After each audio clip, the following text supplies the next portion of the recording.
요한복음 14장 말씀에서는 우리는 성령님께서 하시는 일 가운데 하나가 하나님의 말씀을 가르쳐 주시고 또한 그 말씀을 생각나게 해주시는 분이심을 우리가 살펴보았습니다. 그러면서 예수님께서는 이렇게 말씀을 하셨죠. 내가 이제 너희를 떠나 아버지께로 간다고 하니 너희 마음 가운데에 근심이 가득하구나. 그러나 실은 내가 너희를 떠나가는 것이 너희에게 유익하다라고 그런 말씀을 하셨죠.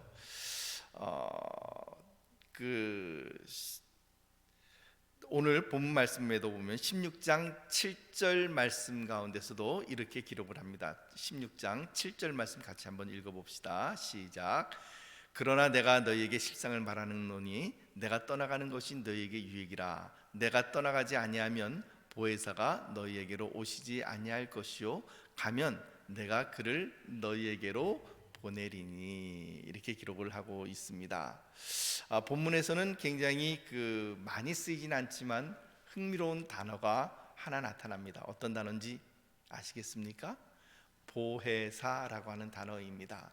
보혜사 한자를 써서 그 단어를 만들었는데, 이 보자라고 하는 말은 보호할 보자, 그 다음에 은혜 해자 혹은 베풀 해자 이렇게 돼 있고, 그 다음에 스승 사자를 쓰고 있습니다. 그래서 보혜사라고 하는 말은 직역하면 보호하시고 은혜를 베풀어 주시는 분, 이렇게 아마 우리가 번역을 할 수 있지 않을까 싶습니다. 그런데요, 이 보혜사라고 하는 단어를 원래 헬라어 단어에서 그 다음에 각 나라의 단어를 이렇게 번역을 하지 않았겠습니까? 예를 들면 우리나라에서는 보혜사로 번역을 했는데, 다른 나라에서는 예를 들면 영어권이나 불어권이나 독일어권이나 이런 데서는 각각 거기에 맞는 또 다른 단어들을 이렇게 선택해서 번역을 했을 터인데, 굉장히 그 뜻이 풍부합니다. 저는 다른 건 잘 알지 못하겠고, 영어를 이렇게 예를 들어서 본다면은 영어에서도 굉장히 이 단어를 풍부하게 이렇게 번역을 했죠. 첫째는 어떤 영어 성경에서는 컴포터라고 하는 말로 번역을 해놓았습니다. 위로자라고 하는 그런 뜻을 가지고 있죠. 그런가 하면 또 어떤 성경에서는 카운셀러, 즉 상담자, 조언자, 내 길을 이끌어 주시는 분, 이런 의미로 쓰였습니다. 또 한편으로는 다른 성경에서는 헬퍼, 도와주시는 분, 혹은 애드보케이트, 즉 변호해 주시는 분, 변호사, 그 다음에 중재자, 이런 어떤 의미를 가지고서 번역이 되어졌죠. 그러니까 이 보혜사라고 하는 단어는 위로한다라고 하는 뜻만 있는 것이 아니라 변호해 준다, 중재한다, 도와준다, 이런 뜻이 포함되어 있는 것을 우리가 알 수가 있습니다. 실로 성령님은 우리가 지쳐 쓰러질 때에 우리의 등 뒤에서 밀어주시고, 또한 우리를 일으켜 세워주시고, 우리가 어떻게 길을 선택해야 될지 안절부절할 때 우리에게 그 길을 선택해주는, 또 보여주는 그런 일들을 해주십니다. 또한 우리가 잘못했을 때는 훈계해 주시고 권고해 주시고, 또한 예수 그리스도의 십자가를 통하여 하나님 앞에서, 그리고 또한 온 세상 앞에서 우리 자신을 변호해 주시는 그 변호사의 역할을 해주시는 그런 분이시기도 합니다. 그런데 왜 예수님께서는 주님께서 제자들을 떠나는 것이 유익하다라고 말씀을 하셨을까요? 오늘 아까 우리가 읽었던 7절 말씀에도 보니 내가 실상을 말하노니 내가 떠나는 것이 너희에게 유익이라, 이렇게 이야기를 했다라는 것을 보면 왜 예수님께서 이런 말씀을 하셨을까요? 만약 예수님께서 하나님 아버지께로 가지 않고 직접 이 땅에 계셔서 계속 머물러 있다고 만약에 가정을 한다면 어떤 일이 일어나겠습니까? 예수님께서 당신의 십자가 구원을 증거하시기 위해서 주님은 5대양 6대주를 친히 돌아다니면서 구원의 소식을 전해야만 할 것입니다. 2000년 전처럼 오늘날까지 각 지역을 두루두루 직접 다니면서 일일이 사람을 만나보시고, 그리고 또 복음을 증거해야 될 것입니다. 여러분들이 그 예수님의 얼굴을 보려면 얼마나 힘이 들겠습니까? 아무리 예수님께서 격이 없이 이 사람 저 사람을 만나러 다니신다 그래도 여러분들께서 예수님 얼굴 한번 보기가 평생에 한번 가능하기나 하겠습니까? 아마도 이런 방식으로 간다면은 우리는 예수님을 알지도 못할 것이고, 그리고 예수님 이런 방식으로는 온 인류의 구원을 이루기를 하는 참 난망할 것입니다. 그러므로 예수 그리스도의 복된 이 구원의 소식을 온 인류에게 증거할 수 있는 가장 좋은 방식이 있는데, 그것은 바로 예수님께서 온 사람들과 각 사람들에게 각각 그분들과 함께 있는 것이죠. 각 사람들의 마음 가운데 들어오셔서 각 사람들과 함께 거주하는 것입니다. 그것이 어떻게 가능할까요? 그것이 바로 성령님으로 말미암아 가능합니다. 성령님은 성경을 보면 예수 그리스도의 영이다 이렇게 기록을 하고 있습니다. 사도행전 보면은 예수의 영이 이렇게 사도 바울이 표현하고 있는 모습을 볼 수가 있습니다. 예수님과 함께 하시고 그분 자신이 바로 예수 그리스도의 영이시기 때문에 그 성령께서 각 사람들과 함께 계신다는 것 자체가 예수님께서 바로 나와 함께 계시다라고 하는 그런 의미가 되는 것이죠. 사랑하는 성도 여러분, 그러므로 예수님께서 이 땅을 떠나셔서 하나님 아버지와 성부 하나님과 함께 계신다는 것 자체가 우리들에게 결코 슬픈 일이나 그리고 잘못된 일이 아니라 오히려 모든 사람에게 유익함과 그리고 복된 일이다라는 것을 우리들에게 알려주시고 있는 것이죠. 성령님께서 우리들에게 찾아와 주심으로 말미암아 우리는 굳이 예수님께서 미국에 계시든지 혹은 이스라엘에 계시든지 혹은 유럽에 계시든지 어디에 계시든지 그 예수님을 찾아갈 이유가 없습니다.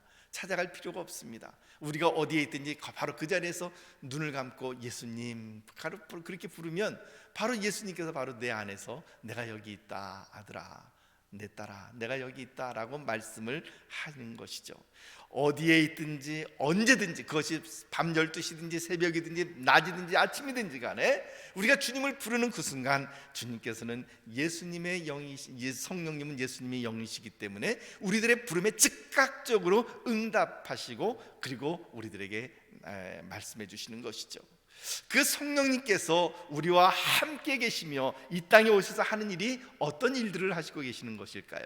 8절 말씀 우리 같이 한번 읽어보도록 합시다. 8절 말씀입니다. 같이 읽어볼까요? 시작. 그가 와서 죄에 대하여 의에 대하여 심판에 대하여 세상을 책망하시리라.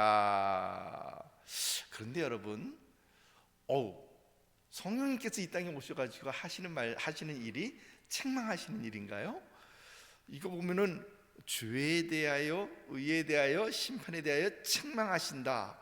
이거 보니까는 성령님은 오셔서 우리를 꾸짖기만 하시는 분인 것처럼 그렇게 느껴지기도 합니다. 그런데 사실 이 책망하다라고 하는 이 헬라어 단어는 엘레르코라고 하는 그런 단어입니다. 그런데 여기에는 몇 가지 한 세 가지 정도로 그 의미를 축약해서 이야기를 할 수가 있는데, 첫 번째 의미는 어떤 의미가 있느냐면 빛을 비추어서 밝히다, 드러내다, 이런 의미가 있습니다.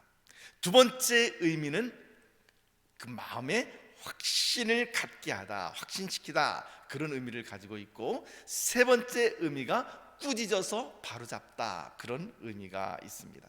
근데 이 엘레르코라고 하는 단어는 법정 용어예요. 법정에서 상대방이 잘못된 것을 주장할 때, 거짓을 주장할 때 거기에 대해서 조목조목 반박하고 올바른 것을 논증해내는 바로 그 단어가 바로 이 책망하다라고 하는 엘레르코라고 하는 그런 단어인 것이죠. 그러니까 성령님께서 죄에 대하여 의에 대하여 심판에 대하여 단지 세상을 꾸짖기만 하시는 것이 아니라 세상에 무엇이 죄인지 그리고 무엇이 의인지 무엇이 심판인지를 빛을 비춰서 밝혀내시고, 세상의 그런 주장들이, 마귀의 그런 주장들이 무엇이 잘못인지 왜 잘못인지를 드러내 주시는 분, 이렇게 우리가 그것이 바로 성령님께서 하시는 일이라는 것을 우리가 알 수가 있는 것이죠. 그래서 8절을 표준 세번역에서는 이렇게 번역을 하고 있습니다. 8절 말씀은 아까 이제 우리가 그 개역 개정판으로는 읽었지만 표준 세번역으로 읽으면 이렇게 번역을 합니다. 그가 오시면, 즉 성령님께서 오셔서 죄와 의와 심판에 관한 세상의 그릇된 생각을 꾸짖어 바로 잡아주실 것이다, 이렇게 이야기를 하고 있는 것이죠. 자, 이제 좀 더 구체적으로 이 성령님께서 하시는 일이 무엇인지를 우리가 좀 한번 살펴봅시다. 우선 죄에 대하여 책망하신다. 죄에 대하여 죄가 무엇인지를 빛을 비춰 밝혀주시고 잘못된 세상이 잘못된 그런 생각을 꾸짖어서 바로잡아 주시는 그 죄라고 하는 것은 무엇인가? 자, 9절 말씀 한번 읽어봅시다. 9절 말씀. 죄라는 것이 요한복음에서는 뭐라고 규정하고 있는가? 예수님께서는 뭐라고 규정하고 있는가? 9절 시작. 죄에 대하여라 함은 그들이 나를 믿지 아니함이요.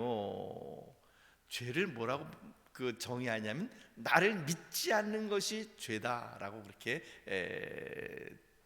재미있게 예수님께서는 말씀을 하고 계십니다. 흔히 우리는 누군가의 것을 도둑질하거나 거짓말하거나 그다음 거짓 증거하거나 그다음 빼앗거나 뭐 이런 것들을 우리는 죄다 이렇게 이야기를 합니다. 그런데 이 죄라고 하는 단어, 히브리어로는 하타라고 하는 단어와 헬라어로는 하마르티아라고 하는 이 단어에는 참 흥미로운 뜻이 숨겨져 있습니다. 그 원래 뜻이 무엇이냐면 화살을 궁수가 이렇게 쏩니다. 화살을 궁수가 관역을 향하여 쏘는데 그 화살이 관역에 가서 맞추는 것이 아니라 관역을 벗어나서 빗나가는 것, 그것을 갖다가 하타 혹은 하마르티아라고 하는 이 단어가 원래 갖고 있던 의미였습니다.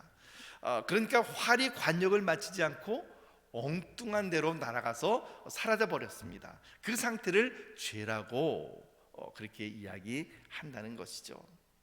그리스도인들이란 누구입니까? 그리스도인들이란 길이요 진리요 생명이신 예수 그리스도를 목표로 삼아 그분이 바로 우리들의 관역을 삼아 그 관역을 향해서 나아가는 사람들입니다. 그런데 그 관역을 향하여 우리가 나아가는데 그 관역을 향해 제대로 나아가는 것이 진리와 생명인데 그 관역을 벗어나서 엉뚱한 데로 가게 되는 것, 그리스도를 벗어난 것, 예수 그리스도를 벗어나서 나아가는 그 모든 모양과 행태가 무엇이든지 간에 죄라고 이야기를 합니다. 성령님께서는 물론 살인이나 도둑질을 죄라고 말씀을 하시지만 그러나 근본적으로 그 모든 죄의 올바른 정의는 무엇이냐면 예수 그리스도를 믿지 아니하고 예수 그리스도를 관역으로 삼아 나가지 아니하는 모든 것이 바로 죄다라고 우리들에게 일깨워주고 계시다라고 하는 것입니다. 그러므로 이제 우리는 죄에 대한 우리들의 생각과 개념을 바꿔야 될 필요가 있습니다. 물론 도둑질 죄입니다. 거짓말 죄입니다. 간음하는 것 죄입니다. 그리고 무엇인가 다른 사람들에게 그 해를 끼치는 것 죄악입니다. 하지만 근본적으로 한 문장으로 죄를 정의한다면 예수님을 믿지 아니하고 예수님을 관역으로 삼지 아니하고 나가는 모든 것이 죄입니다. 왜냐하면 그 인생은 이미 길이요 진리요 생명이신 예수 그리스도를 향해 나가는 것이 아니라 거짓과 죽음을 향하여 나가고 있기 때문에 그런 것이죠. 자, 이제 두 번째 단어인 죄에 대하여 성령께서 책망하시고 두 번째는 의에 대하여 책망하신다라고 이야기를 했는데 의에 대하여라고 하는 말을 우리가 한번 읽어봅시다. 근데 이 구절은 조금 좀 난해합니다. 10절 말씀 함께 읽어봅시다. 10절 말씀 함께 읽어볼까요? 시작. 의에 대하여라 함은 내가 아버지께로 가니 너희가 다시 나를 보지 못하며. 의에 대하여 하라는 말과 내가 아버지께로 가니 너희가 다시 나를 보지 못한다, 이것은 도대체 어떤 관계가 있는 것일까요? 굉장히 어려운 구절인 것처럼 느껴집니다.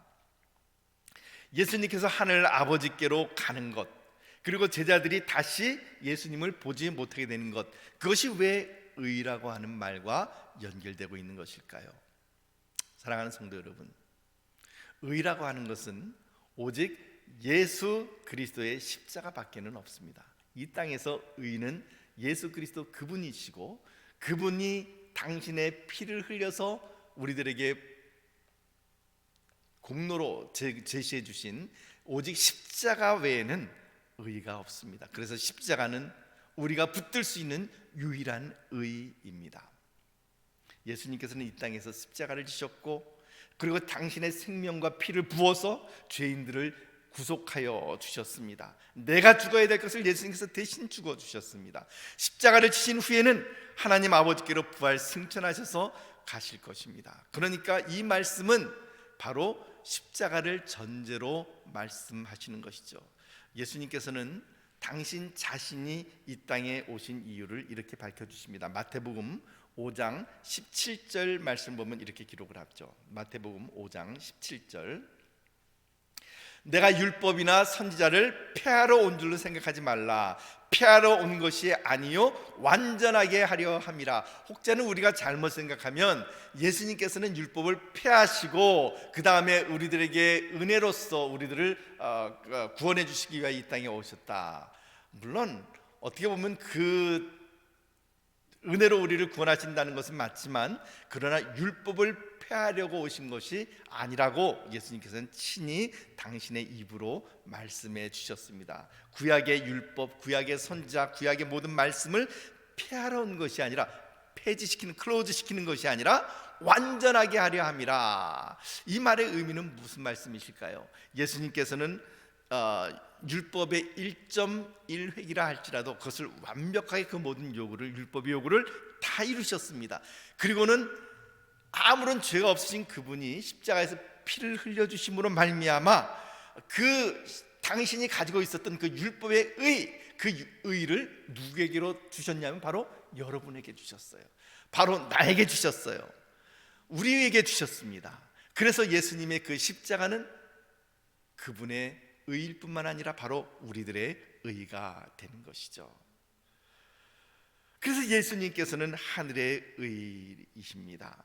실로 놀라운 것은 예수님과 나 사이에, 우리 사이에 2000년 이상의 세월의 간격이 있고, 이스라엘과 한국이라는 지리적으로도 9마일이 떨어진 그런 간격이 있지만, 이 시간, 그 시간의 간격, 공간의 간격을 제치고 예수님과 우리를 직접 연결해 주시는 분이 바로 누구시냐면 바로 성령님이세요.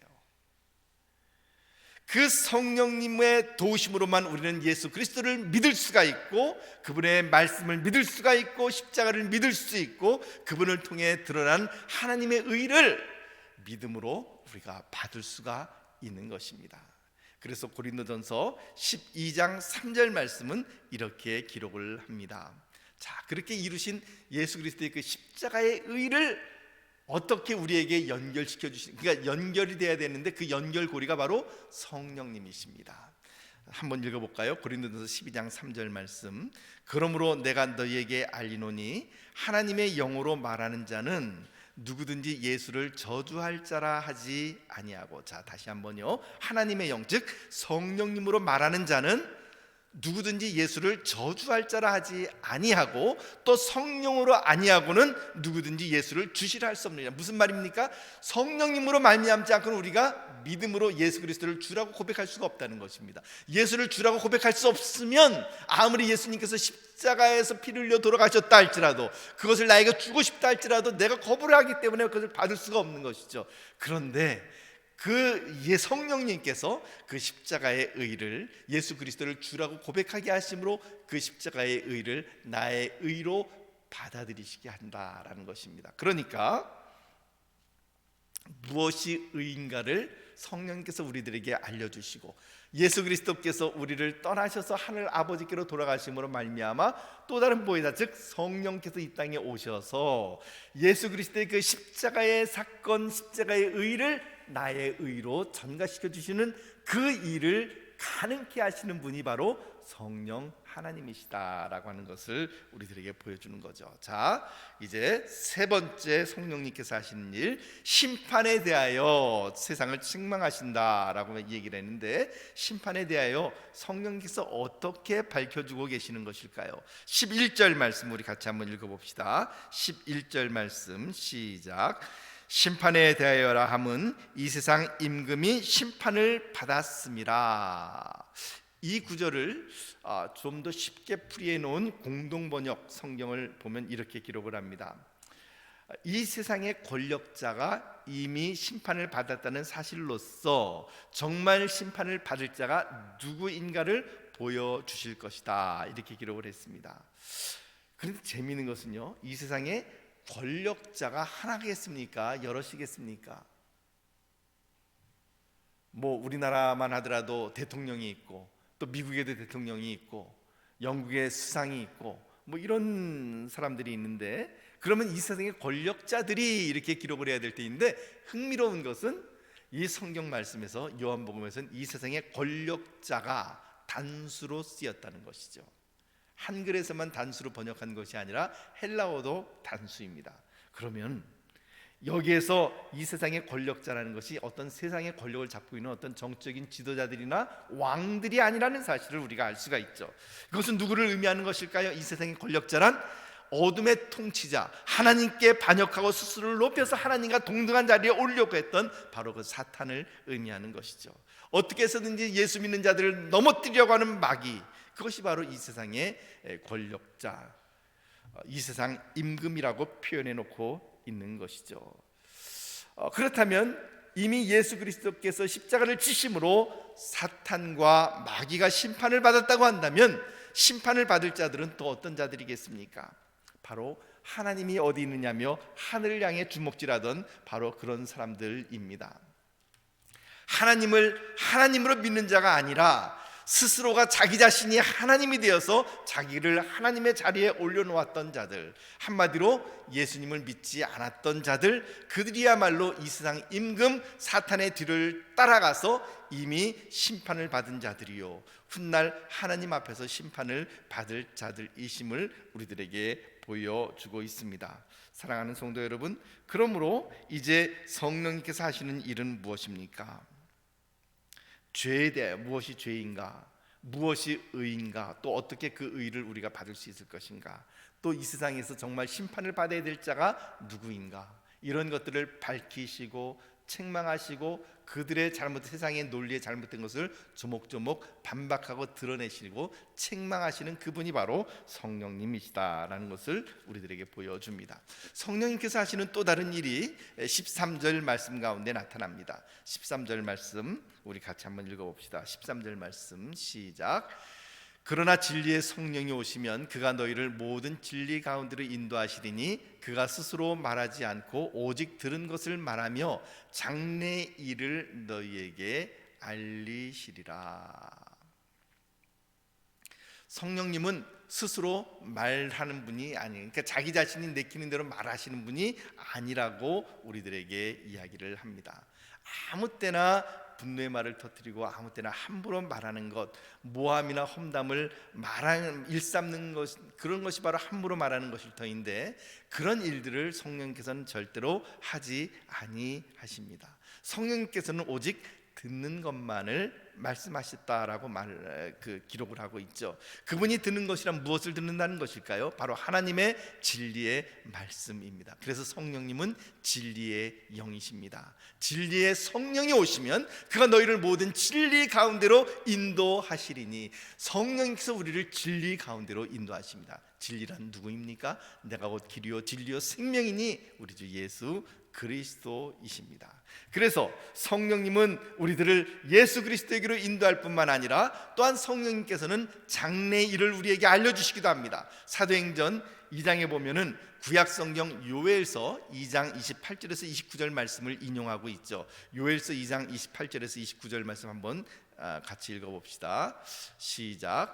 그 후에 내가 내 영을 만민에게 부어주리니 너희 자녀들이 장래 일을 말할 것이며 너희 늙은이는 꿈을 꾸며 너희 젊은이는 이상을 볼 것이며 그때 내가 또 내 영을 남종과 여종에게 부어줄 것이며. 자, 요엘서 보면 그 후에 내가 즉 내 영, 즉 하나님의 영을, 즉 성령님을 만민에게 부어줄 것이다. 어떤 일이 일어납니까? 너희 자녀들이 장래 일을 말할 것이며 너희 늙은이는 꿈을 꾸며 너희 젊은이는 이상을 볼 것이다 라고 이야기를 합니다. 성령께서 임하시게 되면 자녀들이 장래 일을 말하게 된다라고 선포를 합니다.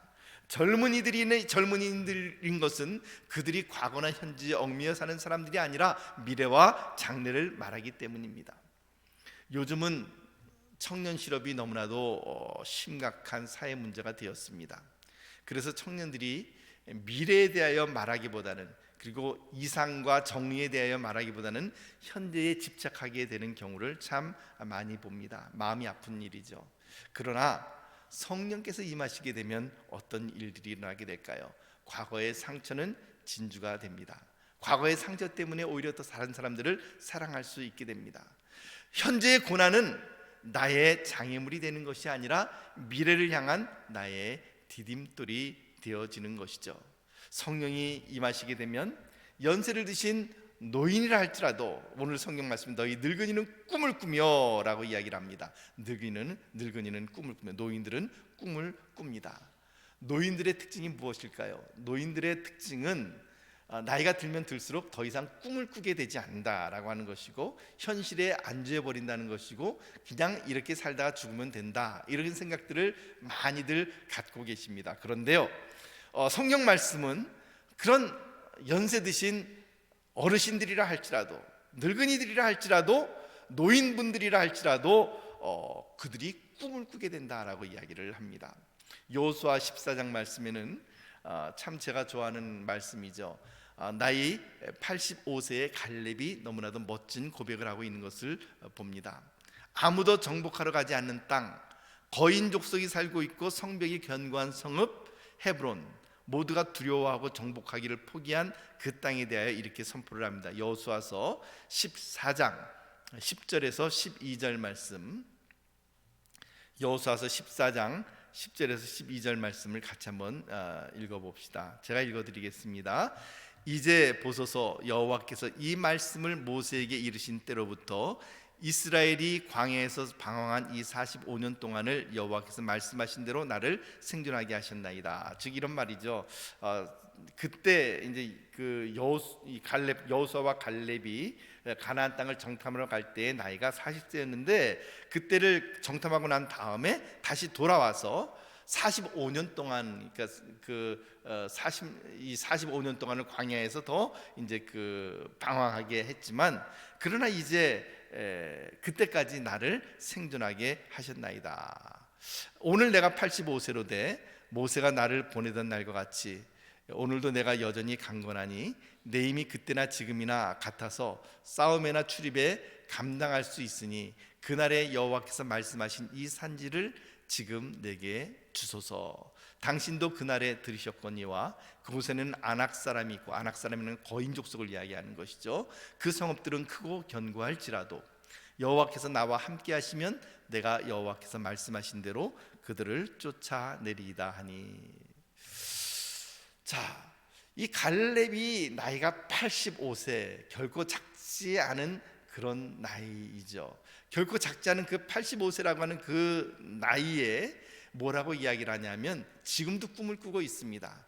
그곳에 아낙 사람이 있다 할지라도, 거인 족속이 살고 그 성읍은 하늘에 높이 닿을 만큼 성벽이 높다 할지라도 여호와께서 나와 함께 하시기 때문에 내가 그들을 쫓아내리이다, 그 땅을 기업으로 삼겠습니다 라고 선포하고 있는 것을 볼 수가 있습니다. 사랑하는 성도 여러분, 노인들이 꿈을 꾸고 개척자가 되어 새로운 땅을 정복하고 젊은이들이 이상을 보고 장래일을 말할 수 있는 힘은 도대체 어디에서 오는 것일까요?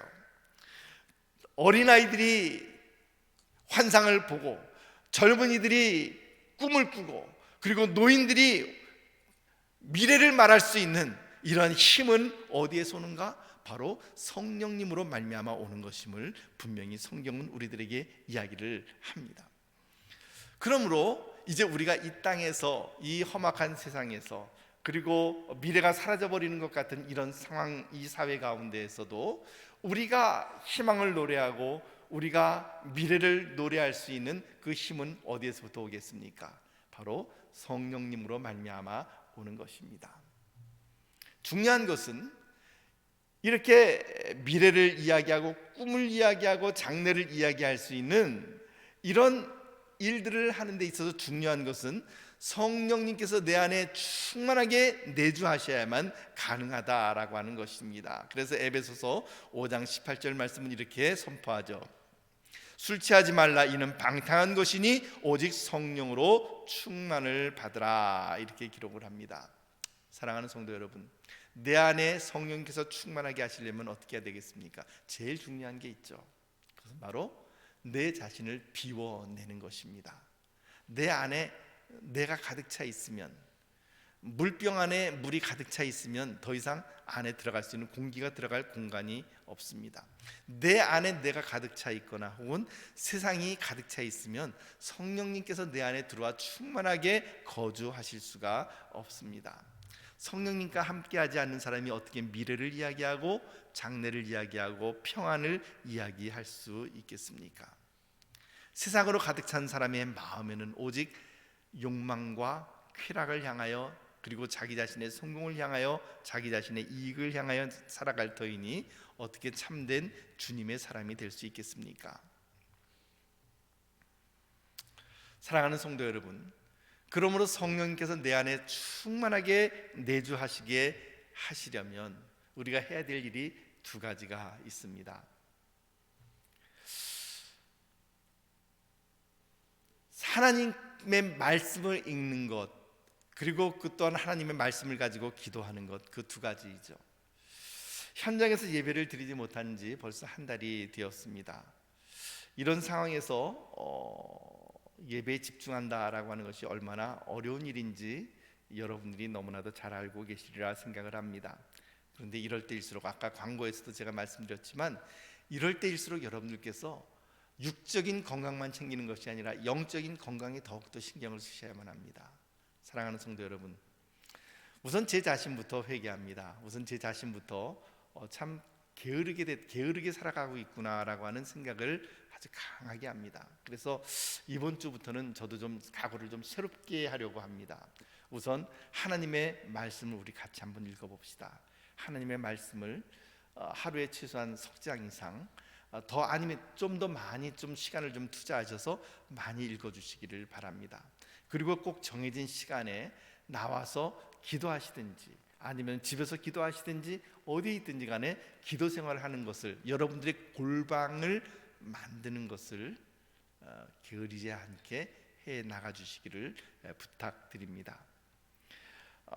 성령님께서 우리를 다스리시고 우리의 삶을 지배하시게 합시다.